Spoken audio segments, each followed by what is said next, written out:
새벽을 깨우는 소리들이 있습니다. 농어촌에서 들리는 닭의 울음소리가 피곤한 농부의 새벽을 깨울 수 있을 것 같습니다. 때로는 한가로운 펜션에 들어가서 피곤에 쌓여있는 육체의 쉼을 보장받고 싶어 한적한 시간을 보내고 있는 여러 사람들에게는 들려오는 산새들의 노래소리가 새벽을 깨우는 도구로 작용되어질 때도 있을 것입니다. 어젯밤 피곤한 몸을 가누지 못하고 쓰러진 채 새벽 몇까지 골아떨어진 사람들에게는 시끄러운 자명종 소리가 새벽을 깨우게 하는 도구로 쓰임받을 수도 있을 것입니다. 제가 어렸던 어느 시절 저의 밀려오는 잠을 깨웠던 수단 가운데 하나는 딸랑거리는 새벽의 두부장수의 종소리이기도 하였습니다.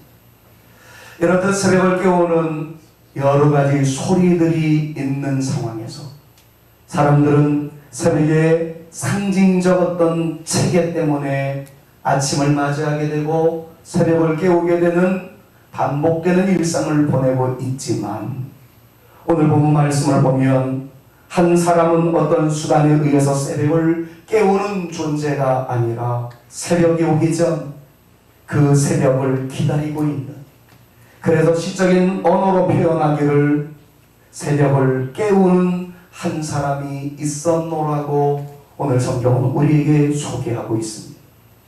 새벽을 깨우는 그 사람, 이는 새벽이 그 사람을 깨우는 것이 아니라 그 사람이 새벽을 깨웠다는 의미입니다. 새벽보다 더 일찍 일어나 새벽이 오기를 기다렸다는 의미입니다. 대개의 경우 새벽이 잠자는 사람으로 하여금 일어나게 합니다. 이미 말씀을 드렸던 대로 밝아오는 태양빛이 잠에서 깨어나게 합니다. 새벽이 오면 닭으로 일어나게 하고 닭이 울므로써 사람들은 일어나는 것이 일상입니다. 자명종이 사람으로 일어나게 합니다. 새벽이 사람을 깨웁니다. 그런데 이미 소개한 이 사람은 달랐다는 것입니다. 여전히 밖은 깜깜함이었습니다. 아직의 빛의 눈부심이 나타나려면 시간이 흘러야 합니다. 그런데 일어났습니다. 오히려 새벽이 오기를 기다리고 있습니다. 다시 강조합니다. 시적인 표현으로는 새벽을 깨운다는 표현을 하였습니다. 새벽이 오기 전 새벽을 맞이하는 사람들이 있습니다. 대개의 경우 두 가지 상황 중에 하나가 아닐까 생각해 봅니다. 첫 번째는 애당초 잠을 이루지 못하는 경우가 그렇습니다. 고민이 많습니다. 근심이 많습니다. 잠을 이룰 수가 없습니다. 그러나 이러한 경우에는 깊이 생각해 보면 이런 경우를 가지고 새벽을 기다린다는 말을 사용하지 않습니다. 잠을 이루지 못해 뒤척이는 경우에는 기다리는 것이 아니라 오히려 처절합니다. 새벽이 오는 것이 악몽과 같습니다. 일어나기는 일어나야 되겠는데 잠도 이루지 못하고 괴롭기만 합니다. 그들은 새벽이 오기를 기다리지 않습니다. 그렇기 때문에 그들은 새벽을 깨우는 사람들은 더더군다나 아닙니다. 자, 그렇다면 이런 맥락에서 새벽을 깨우는 그 사람은 어떤 상황일까요? 새벽을 깨운다는 말은 잠을 이루지 못하는 상황이 아니라 단잠을 이룬 것을 전제합니다. 그리고 누구보다도 맑은 정신과 신선한 마음가짐으로 오히려 새벽이 오기를 기다리고 있는 상황입니다. 새벽이 오기를 기다리기 위하여 새벽보다 먼저 일어나는 사람들, 도대체 어떤 사람들이 그럴까요? 직간접적으로 느낀 바에 의하면 새벽이 오기를 오히려 먼저 일어나서 기다리는 사람들에게는 무언가 기대감이 있는 사람들이 그런 삶을 살고 있더라는 것을 경험해 볼 수가 있었습니다. 어린 시절 소풍을 가는 날은 일찍이 일어납니다. 김밥을 싸주는 엄마의 손길이 그렇게나 많이 설레음으로 다가옵니다. 학교 가야지, 일찍 일어나. 아무리 엄마가 흔들어도 일어나지 않던 아이들이 소풍 전날은 깨우지 않아도 일어납니다. 엄마보다 더 먼저 일어납니다. 그리고 엄마에게 김밥 싸라고 졸라댑니다. 경험하셨겠지만 연애하던 시절 내일의 데이트가 약속되어 있을 경우 새벽을 기다리는 것은 고사하고 잠을 이루지 못하던 설렘을 여러분들 다 경험해 보셨을 겁니다. 그러나 그때 이루지 못하는 잠은 근심 때문에 이루지 못하는 잠과는 차원이 다릅니다. 잠을 제대로 자지도 못했는데도 피곤하지 않습니다. 정말 그랬습니다. 기대감이 있을 때, 누군가를 사모하는 마음으로 다가설 때, 설렘으로 인해 잠을 이루지 못할 때, 그때가 있습니다. 오늘 본문에서 만나는 주인공인 다윗이라는 사람은 첫 번째 케이스에 해당되는 것이 아니라 두 번째 케이스에 해당되는 사람으로 그가 고백합니다. 내가 설레는 마음으로 잠을 이루지 못하며, 아니 잠을 이루었다 할지라도 새벽을 내가 깨울 정도로 사모하며 기다리는 그분은 하나님이셨다는 거예요. 은혜로 찾아오시는 하나님을 사모합니다. 그분이 오기를 간절히 사모하며 이른 아침 누구보다도 일찍 일어나 새벽과 함께 하루의 시작부터 하나님의 오심을 사모하였다는 것이 오늘 시편 기자의 고백이었습니다. 새벽을 깨우리로다.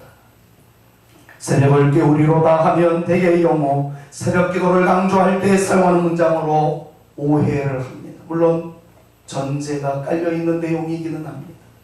그러나 저는 오늘 새벽 기도합시다, 새벽 기도의 은혜를 사모합시다 라는 차원에서 이 말씀을 증거하려고 이 말씀을 준비하지 않았습니다. 다윗은 물론 새벽을 맞을 준비를 하고 있었습니다. 특별히 그가 기도로 하루를 맞이하고자 하는 열정의 사람이었던 것을 전제로 하여 이 말씀을 여러분들에게 소개해드리고 싶은 것은, 과연 믿음의 길을 연항하고 있는 사랑하는 성산의 가족들은 하나님의 은혜를 사모하되 얼마나 뜨거운 열정으로 사모하며 거룩한 기대감으로 사모하며 다른 목마름으로 주의 은혜에 다가서고자 하는 거룩한 열정이 있는지 오늘은 한번 여쭙고 싶어서 이 말씀을 강론하게 되어집니다.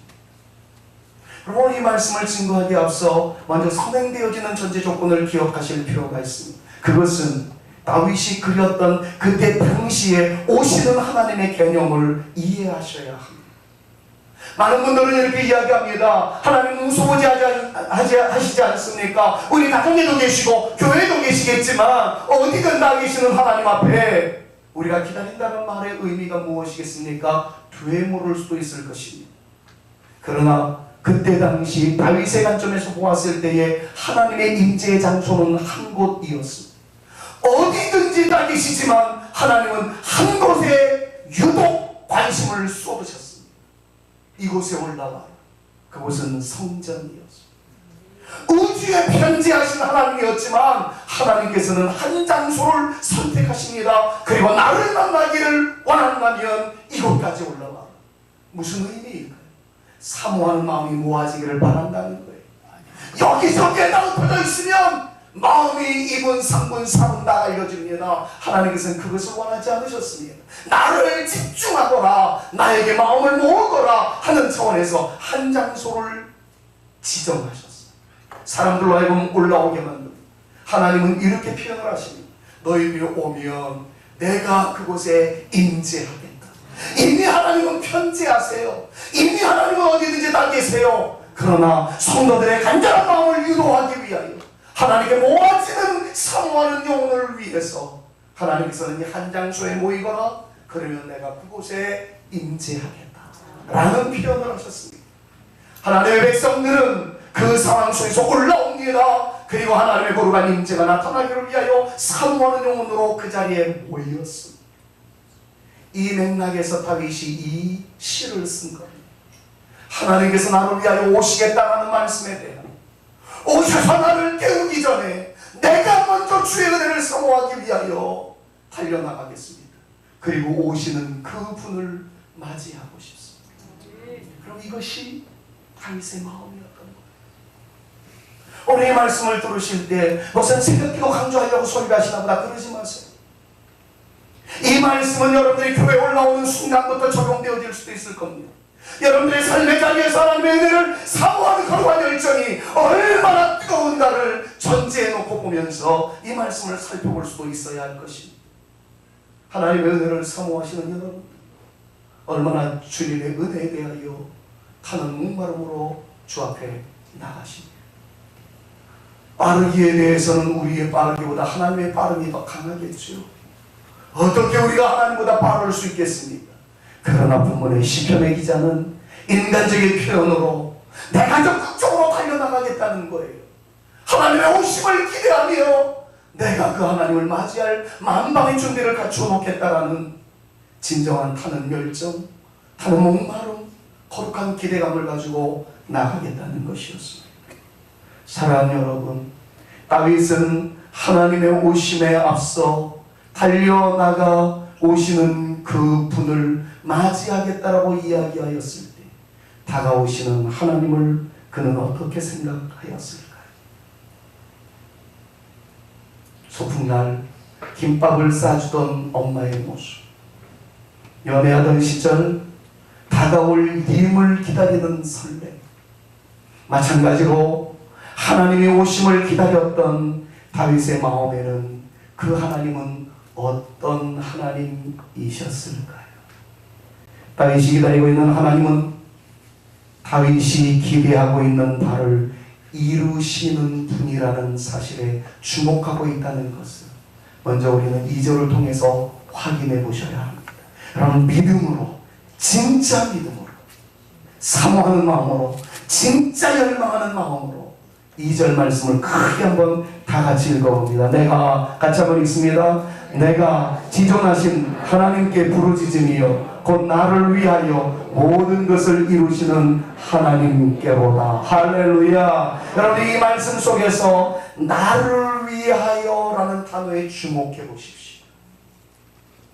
보통 우리는 하나님의 영광을 위하여 라는 단어를 비상적으로 많이 사용합니다. 그러나 다윗은 오늘 이 본문 말씀을 통해서 강조하는 단어가 있었습니다. 그것은 나를 위하여 라고 주목하고 있다는 것을 우리는 발견해야 합니다. 하나님은 모든 것을 이루시는 하나님입니다. 그런데 다윗은 거기에서 발견합니다.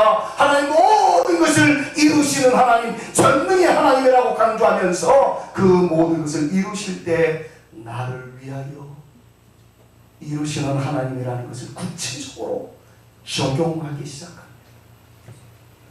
그럼 많은 분들이 이런 생각을 합니다. 하나님 위대하신 하나님, 놀라운 영광의 하나님, 그러니까 큰 일을 이루신 하나님, 우주 만물을 다스리는 하나님, 거기에만 주목해 봅니다. 근데 다윗은 그거를 깨뜨립니다. 우주 삼라만상을 다스리시는 하나님이라고 표현하지 아니하고 그 우주 삼라만상을 다스리시는 하나님이 나를 위하여 모든 것을 이루시는 하나님이라고 구체적으로 적용하고 있다는 것을 오늘 주목하여 보셔야 합니다. 나를 위하여, 오직 나를 위하여. 지난주에 저는 유사한 말씀을 한 번 더 드렸던 적이 있었습니다. 어거스틴의 이야기였습니다. 나는 이것을 도무지 이해할 수가 없다. 나 같은 사람을 주목하여 보시는 하나님, 그 놀라운 주님의 사랑. 만약에 주님이 이 우주상에 수많은 사람이 아니라 나 한 사람만 남아 있었다 할지라도 우리 주님은 나 한 사람을 위하여서 그의 피를 쏟으셨을 것이다. 여러분, 이 말의 의미는 뭡니까? 우주의 가치 꼴 나의 존재의 가치라는 것을 말씀하고 있는 것 아닐까요? 그럼 이 말씀을 오늘 아침 우리는 믿으셔야 합니다. 그리고 믿음으로 아멘으로 주장할 수 있어야 합니다. 하나님은 우주 삼라만상에 관심을 가지고 있습니다. 그러나 매우 중요한 것은 이 말씀을 받는 여러분 개개인에게 관심을 가지고 계시고 여러분들을 위하여 모든 것을 이루시는 하나님이라는 다윗의 고백이 우리의 고백이 되어질 수 있게 우리 구주 예수 그리스도의 이름으로 축원합니다. 우주를 다스리시는 하나님의 권심이 우리에게 머물러 있다는 것, 신나는 일 아니겠습니까?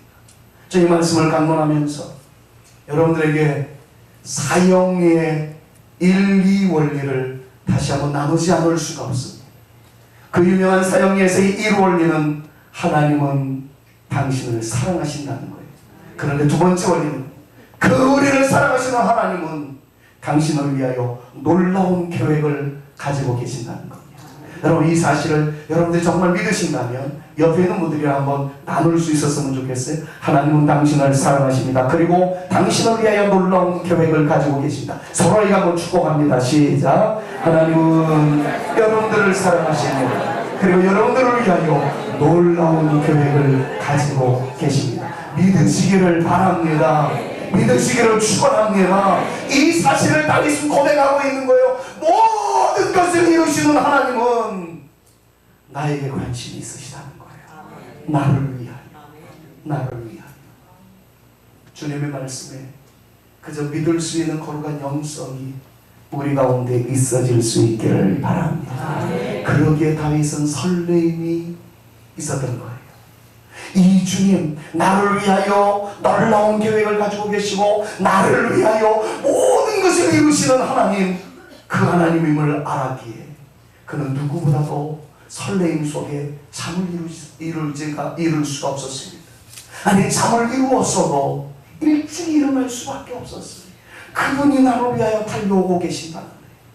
내가 달려나가야 맞아야 되지 않겠는가 하는 거룩한 열정이 다윗에게 있었다는 겁니다. 새벽까지 깨우며 사모했었던 다윗, 그에게 나타났던 나를 위하여 모든 것을 이루시는 하나님은 구체적으로 어떤 하나님이셨을까요? 첫째로 그분은 은혜를 베푸시는 분이라는 것을 1절과 그리고 이하에 있는 모든 말씀을 통해서 우리에게 가르쳐주고 계십니다. 1절 말씀, 하나님이여, 같이 한번 더 크게 읽습니다. 하나님이여, 내게 은혜를 베푸소서, 내게 은혜를 베푸소서. 내 영혼이 주께로 피하되 주의 날개 그늘 아래에서 이 재앙들이 지나가기까지 피하리이다. 하나님이여, 나에게 은혜를 베푸소서, 은혜를 베푸소서. 나에게 은혜를 베풀어 주실 분, 놀라운 역사의 문을 열어주실 분, 나로 하여금 감당할 수 있는 인생의 길목에 승리로 장식하게 해주실 분, 그분은 하나님이었다는 것을 다윗은 고백하기 시작합니다.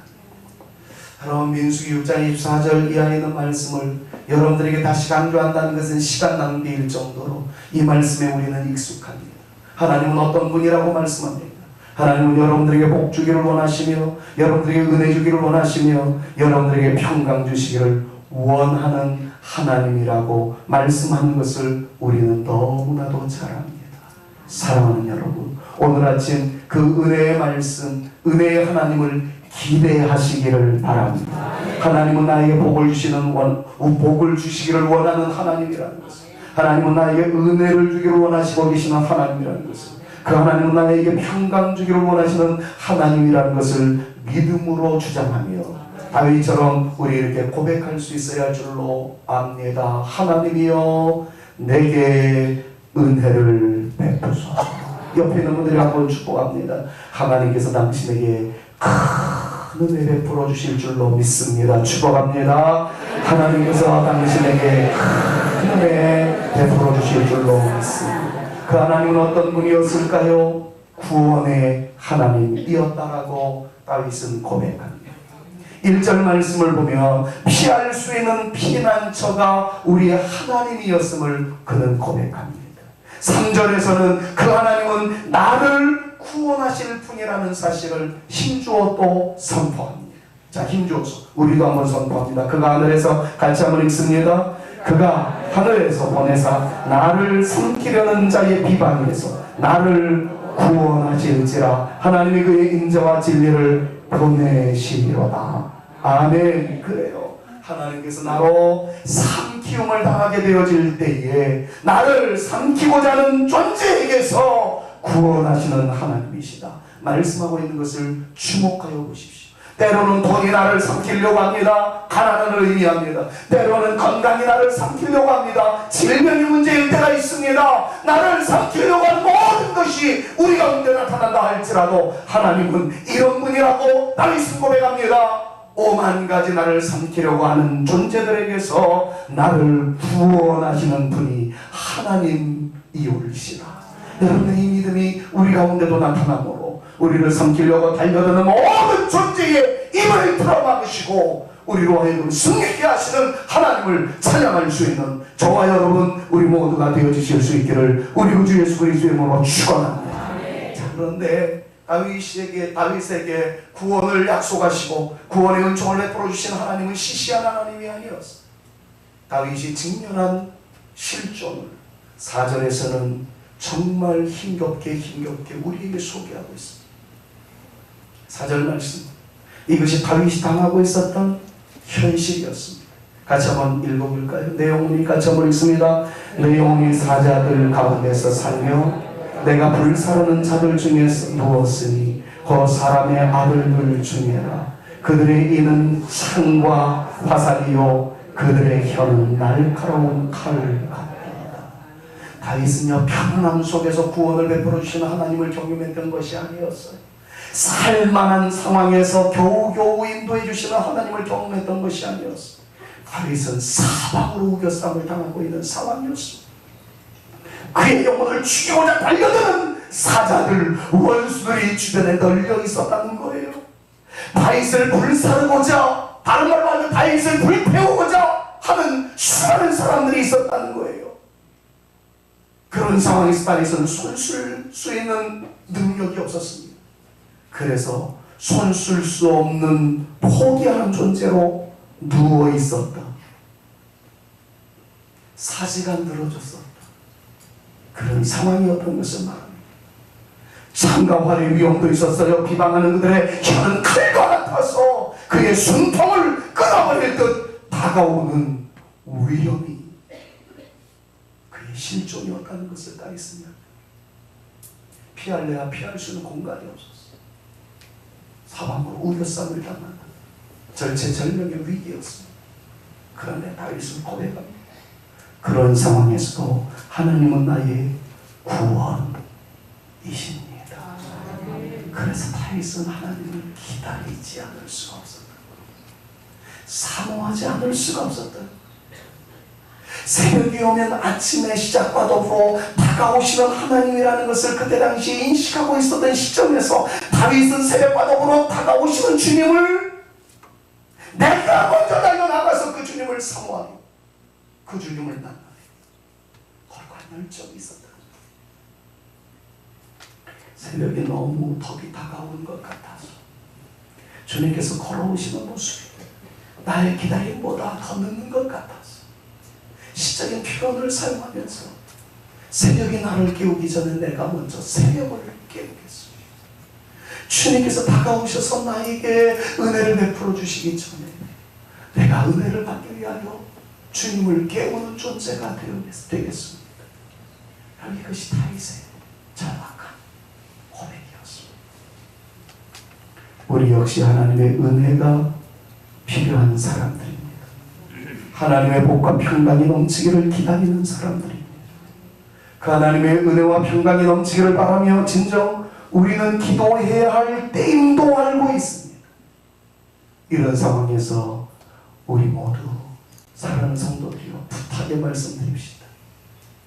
다윗의 마음을 가지실 수 있기를 주님의 이름으로 부탁을 드립니다. 새벽을 깨우리라 다짐하는 열정이 우리에게도 있기를 바라고 하나님이 오셔서 깨워주시기를 기다리는 것을 넘어서 내가 달려가 오시는 하나님을 적극적으로 맞이하는 자세가 우리에게도 있어질 수 있기를 간절히 소망합니다.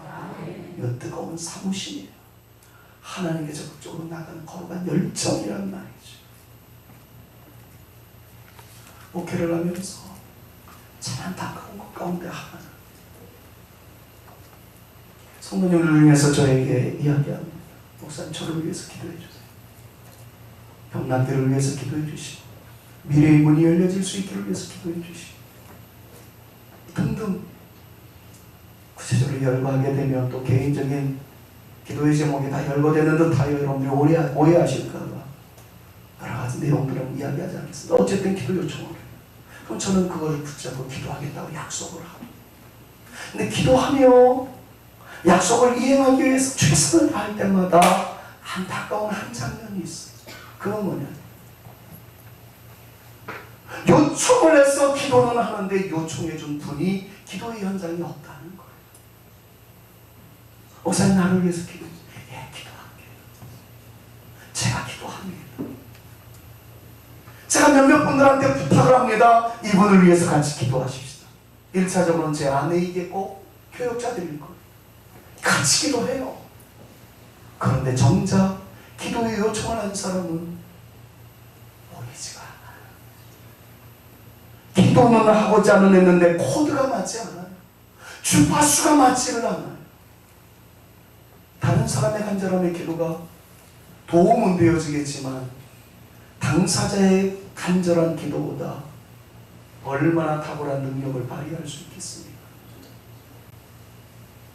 본인의 절박함, 본인의 간절함, 거룩한 비전을 세워놓고 이 비전이 이루어지기 위해서 정말 대가를 지불할 때 하나님의 은혜가 나타나기를 위하여 새벽을 깨우리로다 라는 절규와 더불어 사모한 영혼으로 주 앞에 나가는 거룩한 열정은 우리 가운데 얼마나 있습니까?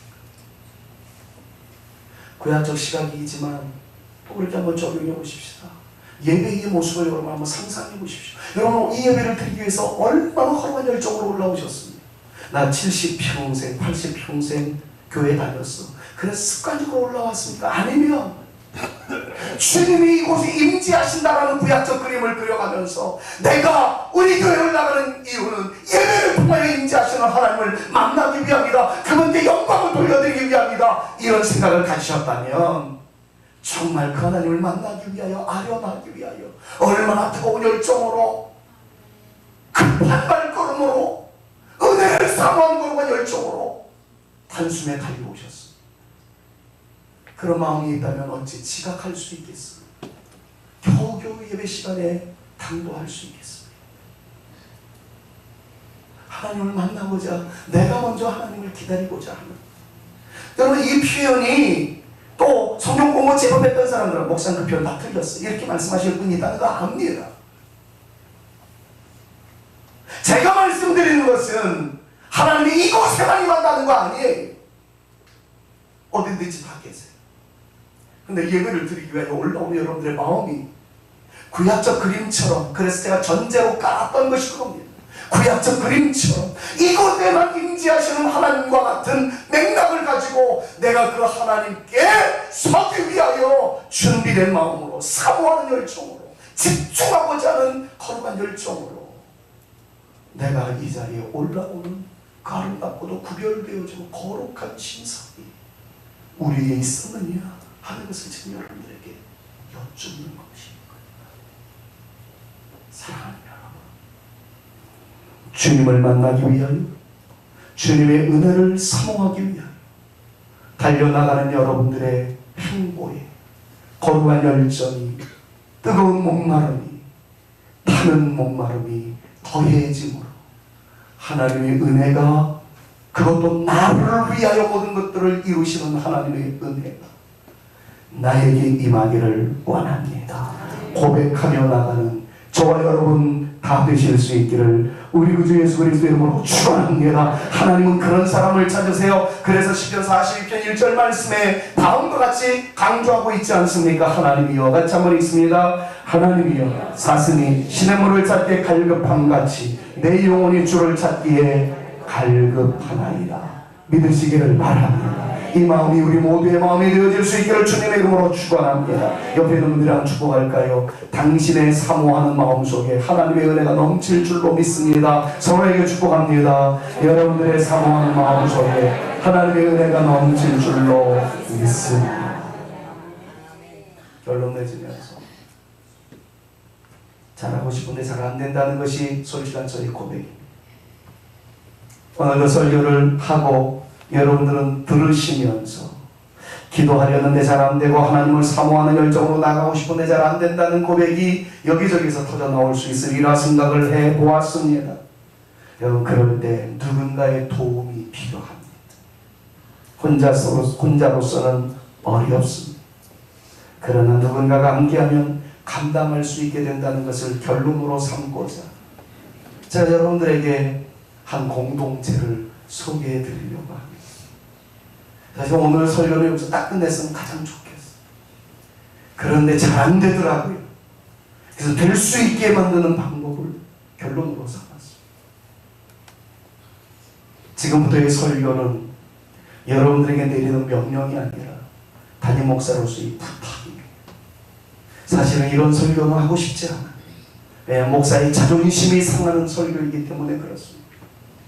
그러나 함께 가자라고 말씀드리고 싶어서 한 공동체를 여러분들에게 소개해드립니다. 그것은 에스라 공동체였습니다. 그 공동체는 느헤미야 9장 1절부터 5절에 소개되는 공동체로서 믿음으로 예배로 하나 된 공동체이었습니다. 배경은 간단합니다. 에스라 목사님의 인도하에 수문학 광장에서의 부흥의 역사를 여러분들 잘 아실 겁니다. 이스라엘 백성들이 다시 한번 예루살렘 성전의 재건을 감사하며 거기서 영광의 찬양을 올려드리며 집회를 열게 되었습니다. 마침내 초막절과 연결되어 있는 공식석상에서의 예배가 은혜 중에 다 마쳐지게 되었습니다. 은혜를 받았던 성도들은 모든 공식 예배가 끝났다는 이유 때문에 집으로 돌아가지 않았습니다. 집으로 돌아가다가 다시 모여들었습니다. 말씀이 너무 좋았다는 것, 너무 은혜 많이 받았다는 것. 그래서 성도들의 요청에 의해서 훗집회가 진행되었습니다. 모여서 이미 받은 말씀으로 회개하고 다시 말씀을 받고 하나님을 찬양하며 기도하는 것이 그네들의 모습이었습니다. 그네들이 말씀을 들었던 시간은 낮 4분의 1이었습니다. 3시간을 의미합니다. 3시간 동안 설교가 선포됩니다. 자지 않고 말씀을 듣습니다.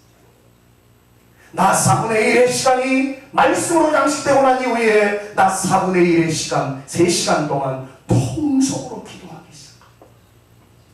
그네들의 모습에 대해서 말씀을 받을 때에 그네들의 모습을 다음같이 소개하고 있습니다. 말씀이 선포될 때마다 아멘, 아멘 하며 말씀을 받았습니다. 두 번째, 그 말씀으로 삶을 점검하면서 회개하기에 이르렀습니다. 세 번째, 회개하면서 동시에 결단을 내립니다. 이방과 교제하지 않도록. 다른 말로 하면 믿지 않는 사람들이 영향을 받지 않고 오히려 물들이는 사람의 삶을 살아가겠다. 다짐하는 결단을 내립니다. 3시간의 말씀 사역이 끝났습니다. 한번 상상해 보십시오. 마이크를 붙잡고 40분 넘어 설교하는 것도 사실은 힘이 듭니다. 마이크 없이 청중들을 향해서 3시간 동안 설교하는 에스라 목사의 모습은 과연 어떠했을까요? 말씀 끝나고 난 다음에 말씀 붙잡고 기도하는 시간이 되었습니다. 여러분, 최고의 기도는 말씀 붙잡고 기도하는 것이다라는 것을 여러 차례 여러분들에게 말씀을 드렸어요. 기도하는데 기도 시간이 3시간인 거예요. 당에서 허락하시면 한번 해보고 싶어요. 6시간 집회 사역, 3시간 동안 말씀 강론하고 3시간 동안 통성. 아멘 하시는 분이 아무도 안 계셔요. 여러분 한번 상상해 보십시오. 그림 그리듯 한번 떠올려 보십시오. 에스라 목사님이 3시간 동안 말씀을 신고했습니다. 그리고 난 다음에 곧바로 기도 시간이 되었습니다. 말씀을 붙잡고 뜨겁게 기도하려고 하는데 이미 3시간 동안 말씀 사역에 충실했었던 에스라 목사님, 목이 남아있겠습니까? 성대의 기능이 그대로 남아있겠습니까? 그는 사람 아니었겠어요? 얼마나 피곤했겠어요? 3시간 동안 기도를 인도할 수 있었을까요? 기적적인 역사가 일어났습니다. 에스라 목사님의 설교 시간 3시간 설교하고 난 이후에 기도합시다 그랬더니요, 청중석에 있었던 몇몇 사람들이 다 일어나더니 강단으로 올라와서 성도들을 향해서 부르짖으면서 기도를 이끌어가. 신약기도회 때 말씀을 강론하고 제가 우리 통성으로 기도합시다 그랬더니 부목사님들이 올라오시고 우리 장로님들이 올라오셔가지고 성도들과 하여금 기도하게끔 이끌어갔다는 거예요. 별로 감동이 안 되는 것 같아요. 여러분들이 한번 직접 읽어보세요. 느헤미야 9장 3절과 4절 말씀입니다. 이날에 같이 한번 읽을까요? 이날에 나 4분의 1은 그 자리에 서서 그들의 하나님 여호와의 율법책을 낭독하고 나 4분의 1은 죄를 자백하며 그들의 하나님 여호와께 경배하는데 레위 사람 예수아와 바니와 간미엘과 스바냐와 분나와 세베랴바와 바니와 그나니는 단에 올라서서 큰 소리로 그들의 하나님 여호와께 부르짖고. 할렐루야. 이 말씀을 한번 그려보시라고. 정말 그랬습니다. 말씀 묵상과 함께 책을 작업하며 큰 소리로 하나님을 찾으며 기도하기를 시작합니다. 에스라의 힘은 제한되어 있었어요. 말씀을 증거하느라 진을 다 쏟았습니다. 이제 통속으로 기도할 때가 되었습니다. 그런데 누군가가 산에 올라옵니다. 그리고 에스라를 대신해서 부르짖습니다. 그 부르짖는 소리에 청중들이 감동을 받아 같이 기도합니다. 저는 이것을 보면서 우리 성산 공동체가 이룰 수 있었으면 좋겠다 하는 생각을 가졌습니다. 저는 이번 중직자 선거를 바로 이런 분들이 중직자 선거에 피팅되어지기를 간절히 소망합니다. 기도하고자 할 때 앞장서서 기도합니다. 주님을 섬기고자 할 때에 앞장서서 주님을 섬기고 싶어하는 사람, 누군가로 하여금 기도하게 만들고 누군가로 하여금 섬기게 만들고 에스라를 중심으로 하여 단 위에 올라가서 말씀 받은 성도들을 향해서 기도하게끔 부르짖는 존재. 심야 기도의 때마다 느끼는 것이 있습니다. 누군가의 힘이 있는 기도는 다른 이들의 기도의 힘을 불어넣는다는 사실을 말합니다. 저는 새벽 기도에 함께해 주시는 분들, 우리 중직자들은 너무 멀리 살기 때문에 저에게 가장 취약한 기도회가 있다면 새벽 기도입니다. 그래도 끝까지 제단골 부여잡기 위해서 한 번도 빠지지 않고 나오시는 소수의 기도의 정예 부대가 있어요. 그분들을 뵐 때마다 너무너무 고마워요.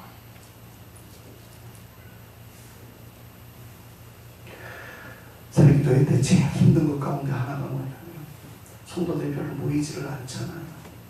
그 목사는 찬송 부를 때나 기도할 때나 침 삼킬 시간조차 낭비가 됩니다. 왜냐하면 찬양을 인도할 때 찬양하다 보면 여러분 다 경험하셨잖아요. 침이 고이지 않습니다.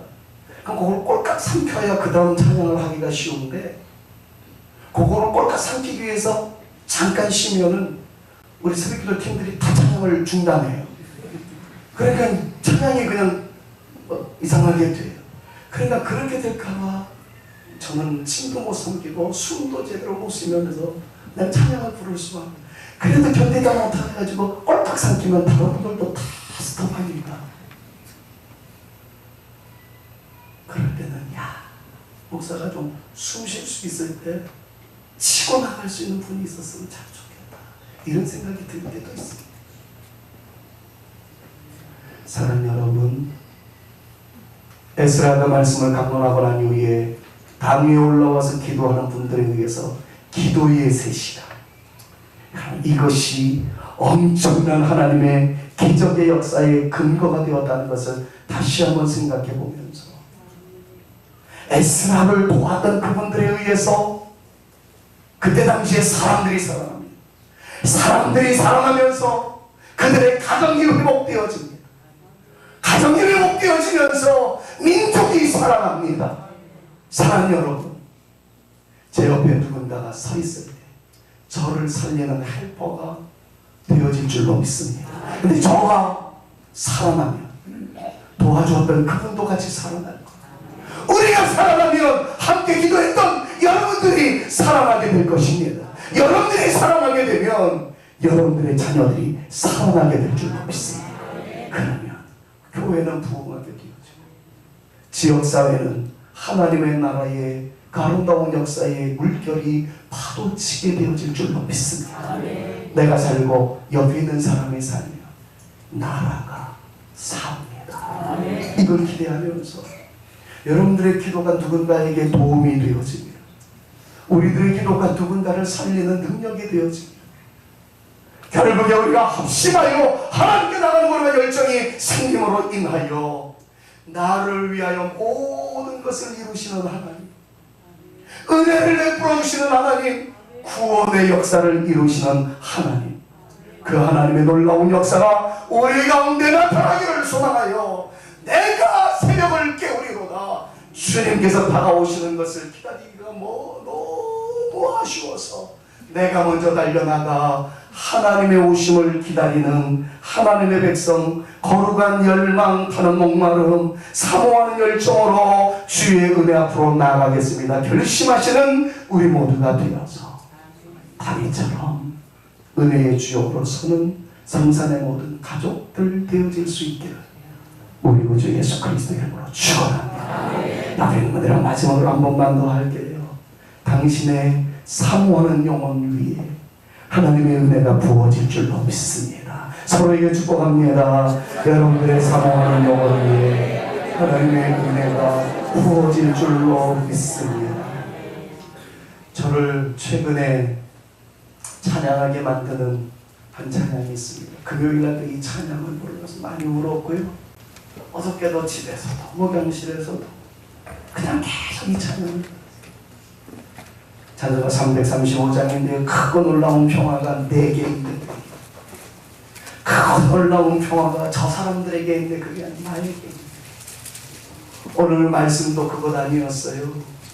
나를 위하여 모든 것을 이루시는 이 세상에는 없는 평화, 나의 영혼과 몸 주께 드립니다. 오 놀라운 나의 구주, 나의 일생을 인도해 주옵소서. 나의 생각도 주관하소서. 주의 뜻대로 날 다스리옵소서. 오 놀라운 나의 구주.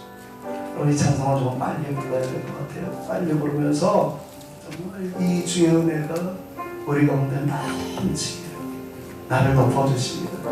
여러분들 덮어주세요. 그거 놀라운 평화가 내게 있네. 이 세상에는 없는 평화, 나의 영혼과 몸 주께 드립니다. 오 놀라운 나의 나의 일생을 인도해 주옵소서. 나의 일생을 인도해 주옵소서. 나의 생각도 주관하사네. 주의 뜻대로 나 다스리옵소서. 오 놀라운 나의 구, 오 놀라운 주 믿음으로 찬양하세요.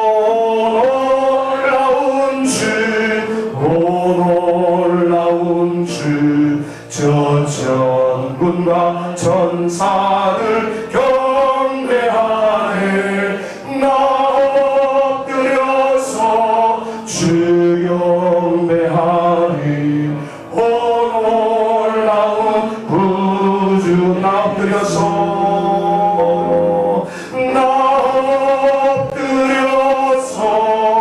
주 경배하리.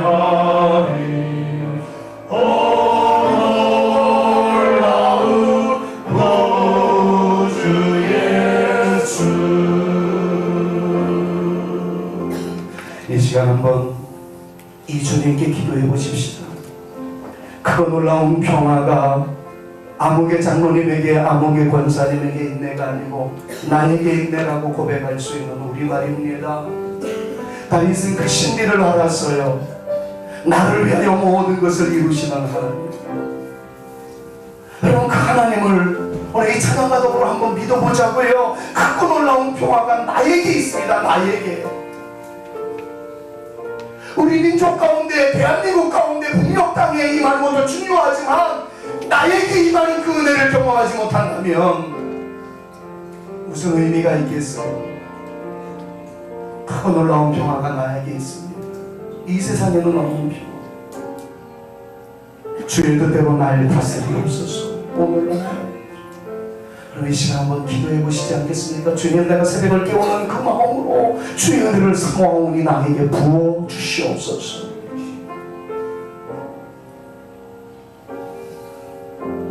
모든 것을 이루시는 하나님, 은혜의 하나님, 구원의 하나님, 그 하나님이 나의 하나님인 줄로 믿습니다. 기도하며 나가십시다. 다 같이 기도하십니다. 오 하나님, 다윗이 고백했던 그 하나님이 진짜 우리의 하나님, 나의 하나님 임을 선포한 이 자리가 되게 하여 주옵소서. 부족가족이 미친 이것이 또다시 포공을 메아리치는 울리는 꽹과리에 지나지 아니하는 설교가 되어지지 않게 하여 주옵시고, 하나님 이 시간에 성도들 중에 몇 명이라도 나에게 주시는 말씀으로 믿음으로 주장하게 도와주셔서 그들에게 기적이 나타나게 하여 주옵시고, 모든 것을 이루시는 하나님의 역사, 구원의 하나님의 역사, 은혜의 하나님의 역사 이 시간 우리에게 나타나 주시옵소서. 그 놀라운 평화가 김 목사님 저에게 임하여 주실 줄로 믿습니다.